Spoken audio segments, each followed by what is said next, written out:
Puisque M. Séjourné, Mme Braun-Pivet et M. Larcher accueillent aujourd'hui un ministre israélien, allez-vous lui rappeler le bilan à Gaza? Le procureur général de la Cour pénale internationale a requis un mandat d'arrêt pour crimes de guerre et crimes contre l'humanité contre 3 dirigeants du Hamas et contre Benjamin Netanyahou et son ministre de la Défense qui avait qualifié les Palestiniens d'animaux humains. Au soutien inconditionnel de Netanyahou, aux irresponsables qui nient le génocide en cours à Gaza, aux indignés à géométrie variable, tenez-vous-le pour dit. Les dirigeants israéliens et leurs amis en France, qui avaient déjà qualifié l'ONU et la Cour internationale de justice d'antisémites, ont fait savoir qu'ils ne comptent pas pour autant s'arrêter là. Puisque M. Séjourné, Mme Braun-Pivet et M. Larcher accueillent aujourd'hui un ministre israélien, allez-vous lui rappeler le bilan à Gaza? 40 000 Palestiniens tués, sans compter les personnes sous les décombres. La poursuite des attaques sur Rafah, où sont coincées 1,5 million de personnes.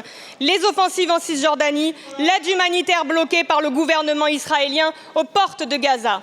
Je souligne ici qu'à la France insoumise, nous n'avons précisément pas défendu autre chose que ce que les instances de droit international nous mettent aujourd'hui à tous sous les yeux. Allez-vous, comme la ministre des Affaires étrangères belge, affirmer sans équivoque que les crimes commis à Gaza doivent être poursuivis au plus haut niveau, quels que soient leurs auteurs? Allez-vous enfin cesser les livraisons d'armes et prendre des sanctions contre le gouvernement israélien?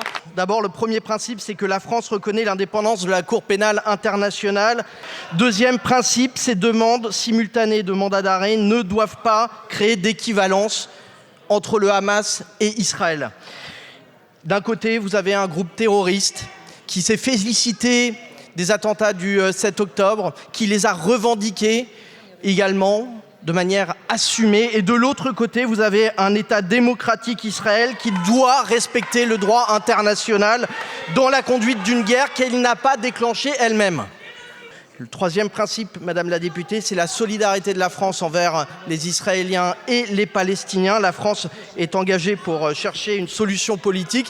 C'est le seul horizon de paix possible et nous travaillons diplomatiquement à cette fin. Et puis peut-être le quatrième principe, puisque vous l'avez peut-être oublié celui-ci, c'est le principe de rigueur. Vous donnez des leçons de droit et de morale depuis des mois sur cette question, depuis des mois. Si vous regardez les propos du procureur, il se tient à très grande distance, Madame la députée, de la notion de génocide que vous agitez politiquement à des fins politiques depuis maintenant des mois. Vous devriez vraiment, sur ce dernier principe, la rigueur, en tenir et vous inspirer de celui-ci.